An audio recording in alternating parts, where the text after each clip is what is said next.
polémique autour de Bernard Arnault, n'est-elle pas, cette polémique, inutile et stérile? William Martinet. Non, pas du tout.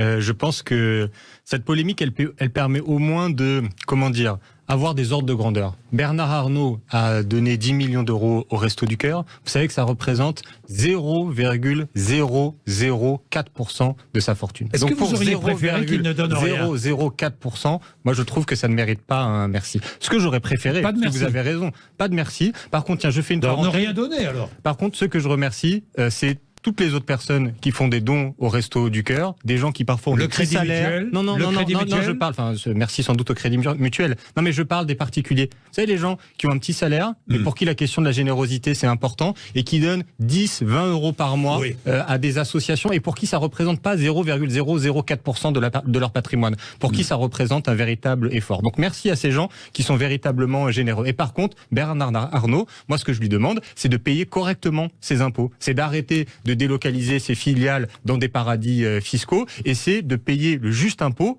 Et si Bernard Arnault payait ses impôts comme les autres, ça représenterait à peu près 400 millions d'euros de recettes fiscales en plus chaque année. Et avec 400 millions d'euros, on pourrait aider les gens. Par Bernard Arnault, vous le connaissez? C'est 14% de son revenu. Je pense qu'il y a beaucoup de gens là qui nous écoutent, qui payent plus que 14% de leurs revenus en impôts. Donc moi je demande un peu de justice fiscale dans ce pays, que Bernard Arnault paye en proportion réelle de ce qu'il gagne, et ça permettra de mener des véritables politiques sociales, et j'espère de régler ce problème des gens qui ont faim dans le pays, qui est inadmissible. C'est dommage quand même d'avoir provoqué. William Martinet, les solutions, parce que moi je veux bien toutes les polémiques, mais je veux les fuir, les polémiques. Cette polémique, ce que je veux dire. Oui, mais elle n'est pas vide de sens. Non. Il y a un sujet de fond. La question de la grande pauvreté, elle ne peut pas être déconnectée de la question de l'extrême richesse. Voilà. S'il y a plus de 10 millions de pauvres dans notre pays, si le nombre de personnes à l'aide alimentaire est en train d'exploser, c'est parce que les richesses sont de plus en plus mal réparties et concentrées dans les mains de quelques-uns, et notamment de monsieur Bernard Arnault. Donc moi je pense qu'il faut absolument faire la différence entre cette poignée de personnes de multinationales qui détiennent beaucoup d'argent, d'autres entreprises qui, elles, sont beaucoup plus généreuses. Moi, je critiquais pas les dons des entreprises en général. Je fais la différence entre une multinationale qui fait de l'évasion fiscale et qui fait des super profits, et une entreprise petite ou moyenne qui est implantée sur un territoire et qui aide les associations sportives, qui fait des dons pour les collectes alimentaires, etc. Je fais la différence entre... Il faudrait des entreprises en France comme LVMH, parce que les salariés sont bien payés chez LVMH. Oui, l'année dernière, les salariés de LVMH, ils ont menacé de faire grève, ils ont menacé de faire une mobilisation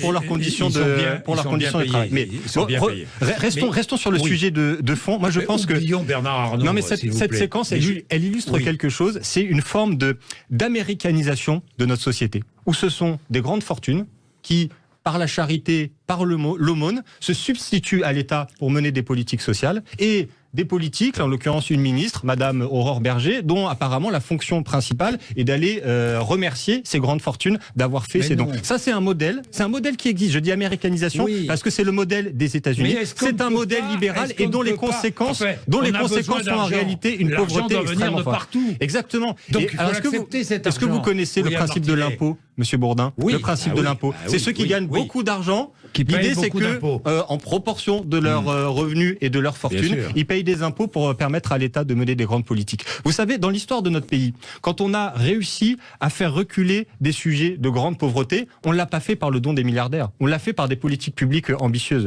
On parlait du témoignage très émouvant de cette dame de 65 ans. Comment est-ce qu'on a fait en France pour faire reculer massivement le taux de pauvreté chez les retraités? Comment on l'a fait? C'est la sécurité sociale et la création du système de retraite.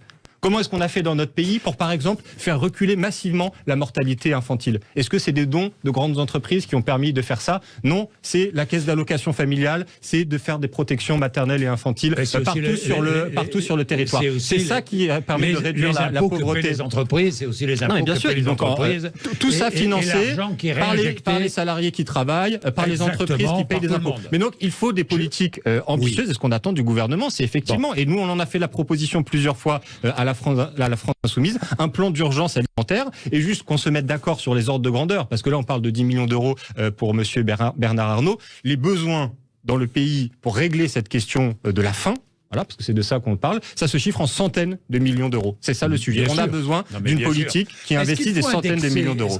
Moi, je suis favorable au principe de la sécurité sociale alimentaire. Et d'ailleurs, à l'Assemblée nationale, on travaille sur ce sujet. Même pour être plus précis, c'est ma collègue Aurélie Trouvé, qui chez nous est la spécialiste des questions agricoles alimentaires. Oui, je dépose une proposition de loi transpartisane. On va travailler ensemble. Parce que je pense que c'est une bonne mesure, un peu en écho à ce que je disais tout à l'heure. C'est une politique publique ambitieuse. Voilà, on est autre chose que le petit don pour essayer de combler les trous. On se donne une politique qui vise à régler à la fois la question de la faim et aussi la question, ce qui va avec, de la malnutrition. Parce qu'il ne s'agit pas juste de manger à sa faim, il s'agit de manger correctement. Je vais même un petit peu plus loin sur cette question de la sécurité sociale alimentaire, parce que à la fois ça a un impact sur le besoin des consommateurs, donc comment avoir des produits alimentaires de qualité, mais ça permet aussi d'orienter la production.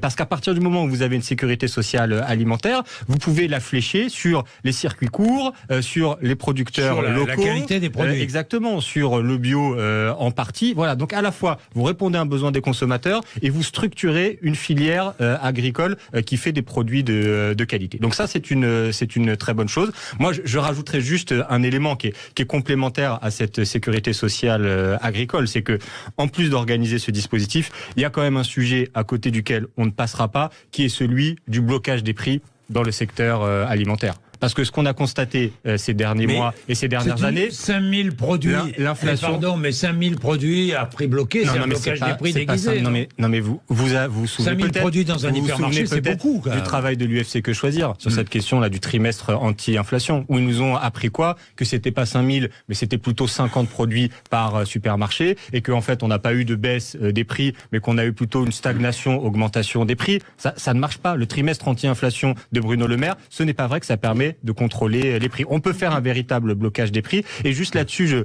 on en revient au débat tout à l'heure, grande fortune, pauvreté. Pourquoi est-ce que les prix de l'alimentaire augmentent? Je vous donne un chiffre seulement, c'est un chiffre officiel, c'est celui de l'INSEE. Au trimestre dernier, 89% de l'augmentation des prix de l'alimentaire, c'est l'augmentation des marges de l'industrie agroalimentaire. Vous entendez ça là? Tous ceux qui nous écoutent, qui ont payé plus cher leurs produits alimentaires par rapport au trimestre dernier, 80, mais bien sûr que si, bien sûr que si. C'est le chiffre, c'est le chiffre de l'INSEE. Vous faites des moyennes. C'est le chiffre de l'INSEE. Vous faites des moyennes. Je fais des moyennes sur tous les produits alimentaires. On peut pas dire ça sur les PME françaises. Parce que en gros aujourd'hui. Mais je dis pas ça sur les PME françaises. Je dis ça sur les prix de l'alimentation en moyenne. Laissez-moi répondre.